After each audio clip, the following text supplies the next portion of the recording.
ka ng Diyos. Bakit? Pag maulad ka na, mas magiging blessing ka na hindi kayang gawin ng iba. Kaya nga tayo tumutulong sa mga churches para umangat sila. Para isang araw tumulong din sila sa ibang mga churches.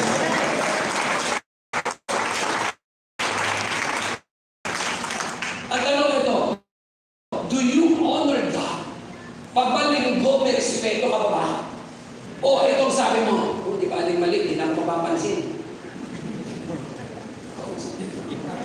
Pag-sabi tabi mo, ayan na.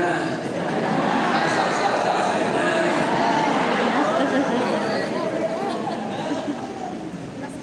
Minsan hindi natin ino-honor si Lord eh. Kasi ito po, nababayas tayo na extreme na ano, God is my Father, He understands. Always remember it. God is your Father, He understands. But remember, God is also your King. And kings have protocols. Walang kausap.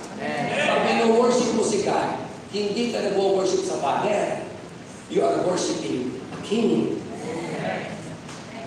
Walang kausap dito. Kaya hindi pwede na nag-worship sa King, nakatayo tayo lahat para sa King, nakaupo ka, nagse-cellphone ka, nangungulangot ka. Ito ang nakalipas sa linggo. Alaman tayo ng balita sa buong mundo. Hinuri ng paborito ng presidente. Dinala siya sa ICU. ICC. Nakita ko kasi sa doon nila. ICC. Kita dito pagdating mo sa ICC, maraming gusto silang nilalabas ang ating mga lawyers ni Duterte. Hindi pinansin ng ICC. Saan ang madahilanan? Iba na ang protocol namin dito.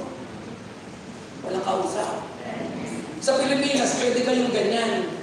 Dito, iba yun. Nakababa attorney. O, pumunta ka sa embassy. Magsuot ka ng muscle shirt. Sa US Embassy. May laki ng cruise.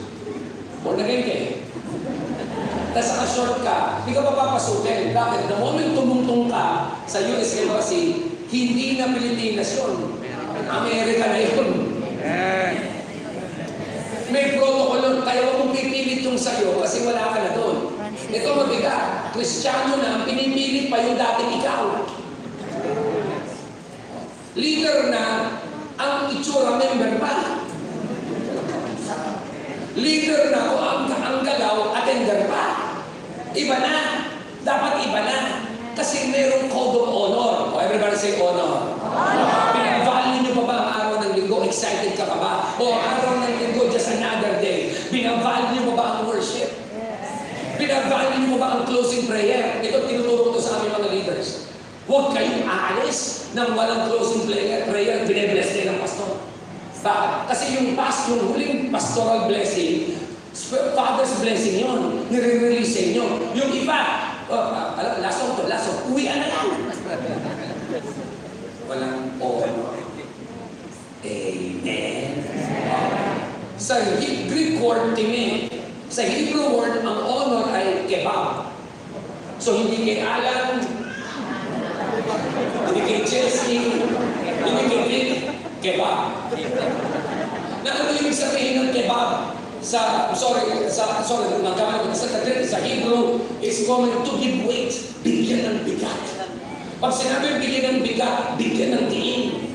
When God said, honor the Lord with the first fruit with your wealth, ibig sabihin, bigyan mo ng diin. When God said, honor the Sabbath day, bigyan mo ng diin. Nung sinabi ng Lord, honor your father and your mother with a promise of a long life, bigyan mo ng diin. Hindi ito biro, hindi ito joke, ito ay seryoso. Nag-gets nyo? Kaya huwag nyo tagrapuhin ng worship, kantahan lang. Iba ganito siya. Ako may nakakita pa nga ako iba bakit ma-attend lang naman sa amin? Sa amin na rin, sa iba may ganyan din. Sa araw gusto mong tanggalin lahat ng kape ganyan sa labas. Bakit? Nagkakantahan ng kami kakape. Mamaya na, kantahan lang yan.